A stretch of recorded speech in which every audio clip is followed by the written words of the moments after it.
Welcome to Pandemic Bill, Favipiravir for COVID, the podcast where we dive deep into the science, challenges, and potential of Favipiravir in the fight against COVID-19. I'm Kanak, and in each episode, we will unpack a key aspect of this antiviral drug with leading experts.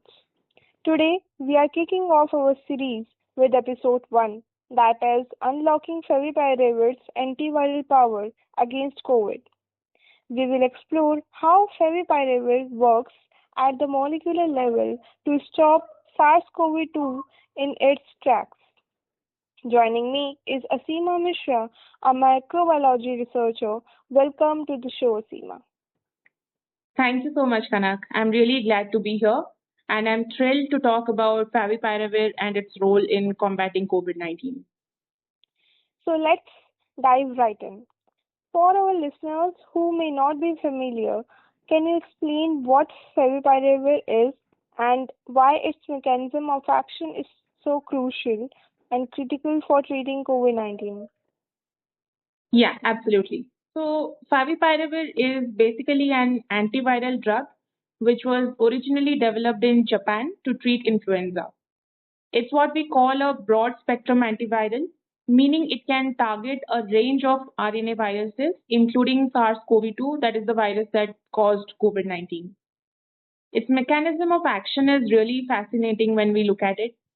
It specifically targets a key enzyme in the virus, which is called RNA dependent RNA polymerase, or commonly known as RDRP.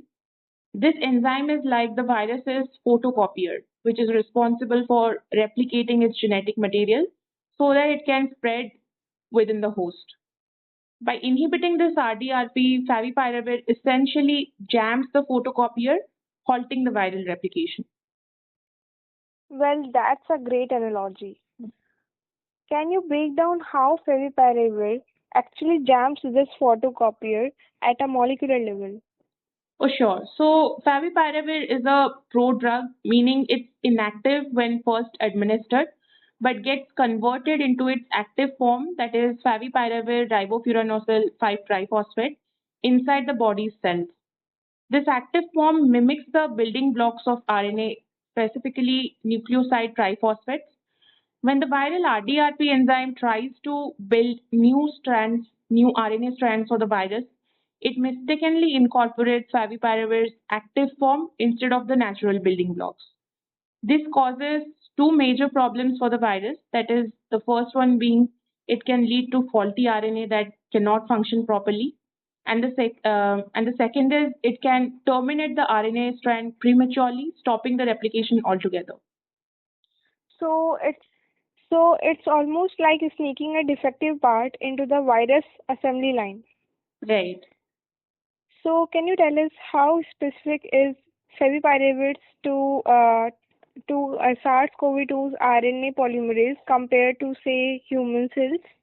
And is there a risk of it interfering with our own cellular processes? Well, that's a really critical question. Favipiravir is designed to be selective for viral RNA-dependent RNA polymerase, which is structurally and functionally different from the enzymes in human cells that handle DNA or RNA synthesis. Human cells don't rely on RDRP, so favipiravir's action is fairly targeted. However, no drug is perfect. At high doses or in certain conditions, there's a theoretical risk of off target effects like mild toxicity or metabolic disruptions, which is why careful dosing and monitoring are extremely essential. Studies so far suggest its safety profile is acceptable for short term use in COVID 19, but we are still learning about the long term impacts. That's reassuring, but also a reminder of how complex drug development is. Yeah. Now, SARS-CoV-2 2 is an RNA virus like influenza, and which favipiravir was originally designed for. Does that sheer RNA nature make favipiravir a natural fit for COVID-19, or are there any unique challenges with SARS-CoV-2? Well, that's a great point, I must say. The shared RNA virus nature is why favipiravir was a promising candidate for COVID-19 earlier in the pandemic. But both influenza and SARS-CoV-2 rely on RDRP. So the drug's mechanism translates really well there. However, SARS-CoV-2 has some unique features. For example, its RDRP complex includes additional proteins that help it proofread and correct errors during the replication, which influenza lacks.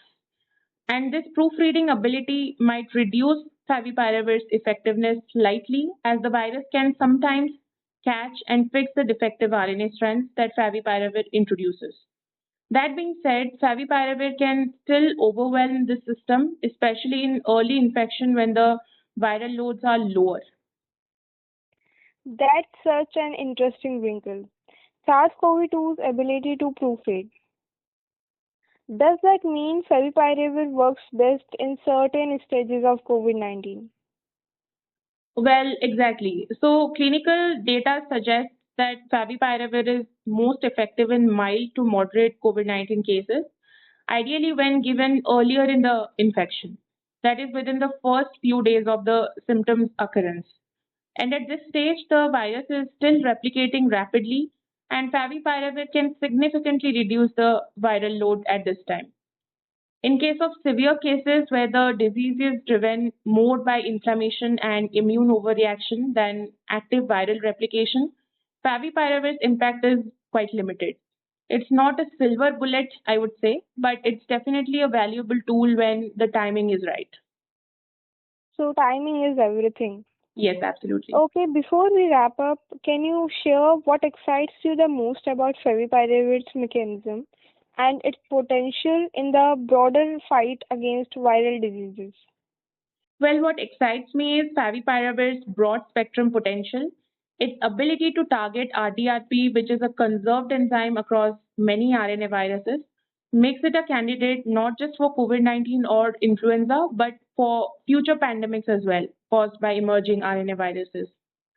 We are also seeing research into optimizing its delivery or combining it with other antivirals in order to overcome the limitations like resistance or a reduced efficacy. So it's a stepping stone towards more universal antiviral strategies, which could transform how we respond to viral outbreaks. Okay. That's a hopeful note to end on. Aseema, thank you so much for breaking down the science of favipiravir mechanism of action and giving us a glimpse into its potential. Thank you. Listeners, stay tuned for our next episode where we will explore favipiravir pharmacokinetics and how it moves through the body to fight COVID-19. If you enjoyed this episode, please subscribe, rate, and share Pandemic Pill Favipiravir for COVID. I'm Kanak, and we will see you next time.